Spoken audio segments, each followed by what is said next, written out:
Bonjour, bienvenue à toi aujourd'hui. J'ai gardé encore mes fleurs de la Pentecôte. Je trouve que ça me donne un peu de couleur, puis ça me fait du bien de les voir. Bienvenue à toi qui se joint à nous dans les derniers jours. Ça fait vraiment plaisir de savoir qu'on a des nouveaux membres dans la famille de Messages Lumière. Aujourd'hui, les textes sont interpellants. Ils nous appellent à avoir un cœur de pauvre. L'antienne du psaume dit « Heureux les pauvres de cœur, car le royaume des cieux est à eux. » Jésus ne vient pas nous parler de notre compte de banque, là, il nous parle du cœur de pauvre. Et dans l'acclamation, il dit « Accueillez la parole de Dieu pour ce qu'elle est réellement. » Non pas une parole d'homme, mais la parole de Dieu. Ça veut dire qu'à travers la parole aujourd'hui, Dieu veut te parler comme il veut me parler. Il veut nous faire grandir, il veut nous voir plus heureux. Et s'il nous donne des choses, des fois, on dirait que ça vient frapper trop juste ou ça veut nous contrarier, bien, inquiétons-nous pas, c'est encore l'amour de Dieu qui se manifeste. Des fois, Dieu nous donne des cadeaux enveloppés dans du beau papier rouge avec une belle boucle blanche. Des fois, il enveloppe ses cadeaux dans du papier journal. Mais ce qui est important, c'est le cadeau qui est en dedans, pas l'emballage extérieur.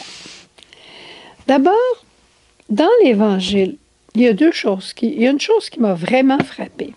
C'est qu'il est question de pureté d'intention. Jésus dit à ses disciples, à nous, « Celui qui nous donnera un verre d'eau au nom du Seigneur, au nom de notre appartenance au Christ, celui-là recevra sa récompense. » Quand tu fais quelque chose, fais-le au nom de Jésus. Fais-le pour Jésus. Au fond, c'est ça que ça veut dire.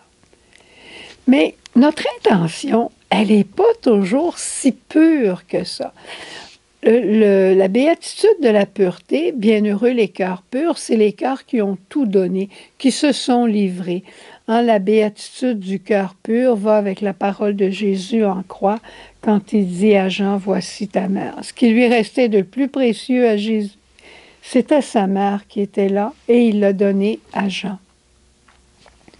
La pureté du cœur, c'est d'avoir ce cœur libre de toute forme de possession et de vouloir rendre l'autre heureux.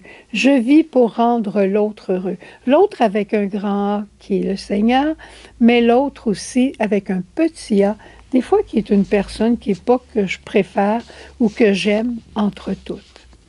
Mais c'est le Christ en lui que je viens servir, que je viens aimer. La pureté d'intention. Et je me rends compte que quand mon cœur est vraiment pur, quand je donne, non pour recevoir en retour, mais juste pour le bien de l'autre, eh bien, cette personne-là est touchée par la grâce de Dieu et elle a envie de faire ce qu'on appelle au suivant. Et au suivant. Je voyais un petit clip l'autre jour sur Facebook où un jeune avait écrit sur un papier « Tu es vraiment merveilleux ». Alors, ce jeune-là a reçu le papier au moment où il avait raté un examen à l'école. Alors, il prend le papier, il le regarde, puis il sourit en voulant dire « Je suis peut-être plus que juste mon examen ». Il garde le papier, il s'en va dans la cour d'école, puis il voit un jeune qui est dans un coin un peu découragé. Il vient de perdre au volleyball, puis il met ce papier-là dans le sac du jeune, sans rien dire, et il s'en va. Le jeune prend le papier, il est content, il a perdu le match, mais il est content. Et il continue, et ainsi de suite, le fameux papier circule et circule.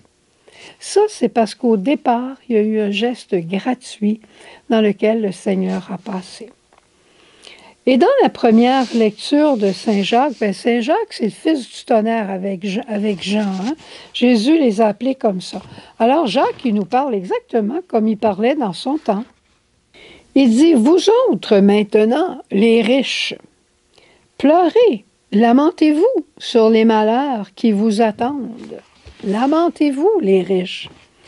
Qui sont les vrais riches? » Pourrait dire, ça ne me concerne pas, moi, cet évangile, cette lecture-là. Si le Seigneur voyait mon compte de banque, il ne m'en parlerait même pas. Les riches, c'est pas nécessairement ceux qui possèdent beaucoup. Et les pauvres, c'est pas nécessairement ceux qui ont peu ou rien.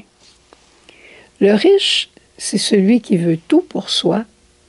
Et le vrai pauvre de cœur, celui qui est prêt à partager. Jésus n'a jamais été contre la richesse. Mais qu'est-ce que j'en fais? Est-ce que la richesse est pour moi un serviteur qui me permet d'aider les autres? Ou est-ce que mes richesses, mon argent, mes biens sont comme une prison qui m'encercle et qui font que j'ai peur de tout le monde puis je suis méfiante de tout le monde? C'est ça la vraie différence. Dans la pensée de Dieu, là, tout ce que j'ai est fait pour être donné, partagé. Mon être et mon avoir est fait pour être mis en état de service, comme Jésus. Tout ce que Jésus était, tout ce qu'il avait, était pour bâtir la communion, pour bâtir le royaume du Père. Tout ce que Jésus avait et était au service des plus petits. C'est beau, hein? Le don de mon être et de mon avoir. Le partage de tout pour bâtir la communion. Et finalement, pour favoriser les plus petits, les plus démunis. Et là, je vais te poser une question qui est un peu un test d'humilité. Est-ce que toi, tu es capable de dire, tout ce que j'ai vient de Dieu. Tout ce que j'ai, je l'ai reçu de Dieu. Bonne question, hein? Ou bien tu vas dire, ah ben non, là, tout de même, hein, il ne faut pas exagérer. Hein, ce garage-là là, qui a fonctionné pendant 52 ans, c'est moi qui se levais à 5 heures du matin qui allait faire des towing l'hiver quand il faisait froid. Et puis cette entreprise-là, c'est moi qui ai travaillé le samedi et dimanche pour la monter. Cette maison-là, c'est moi qui l'ai bâtie à la sueur de mon front. C'est moi. Mais tout ce que tu as, toi, de qui? Et je pourrais me dire la même chose. Tout ce que j'ai, de qui l'ai-je reçu? C'est sûr que j'ai des efforts à faire. C'est sûr que j'ai une participation pour donner Dieu. Mais c'est Dieu qui se donne à moi pour que je le donne aux autres. C'est pas si évident que ça, hein, de dire tout ce que j'ai me vient de Dieu. Des fois, on regarde des gens qui sont un peu plus pauvres que nous, puis on a envie de leur dire si tu te grouillais un peu, si tu travaillais un peu.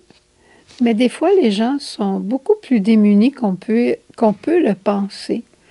Alors plutôt, soyons comme Jésus désire, tourner vers le Père en lui disant, Père, je te rends grâce de tout ce que tu m'as donné et tout ce que tu m'as donné, je veux le mettre en état de service pour les plus petits et ceux qui ont le plus besoin. Aimer, c'est un choix, tu le sais. Et aimer, c'est une manière de devenir libre parce qu'on devient dégagé de soi-même. Regarde la Vierge Marie, son chemin de liberté. Le jour de l'Annonciation, qu'est-ce qu'elle a dit? Je suis la servante du Seigneur, qu'il me soit fait selon ta volonté, Seigneur. Non pas ma volonté c'est de faire ta volonté. Libre d'elle-même, tout attachée à Dieu. C'est ça que le Seigneur attend de nous. Libre de tous les biens qu'on a pour les partager avec les autres. Ça ne veut pas dire qu'il ne faut pas en garder pour nos familles, mais c'est déjà pour les autres. Je te souhaite une belle journée. Je te souhaite aussi la pureté d'intention. Je te souhaite un cœur pur, un cœur de pauvre. Au revoir, bonne journée, à demain. Viens à moi, à mes pieds, je parlerai à ton cœur, je suis ton Seigneur.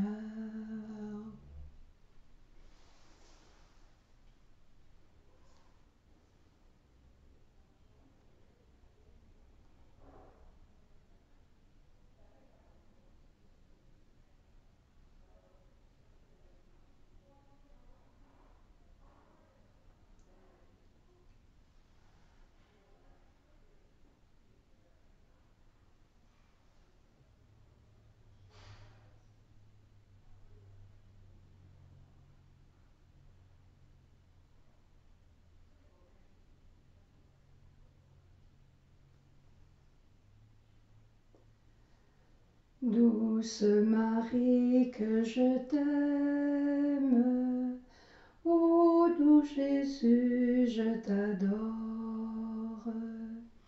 Douce Marie, que je t'aime, ô doux Jésus, je t'adore.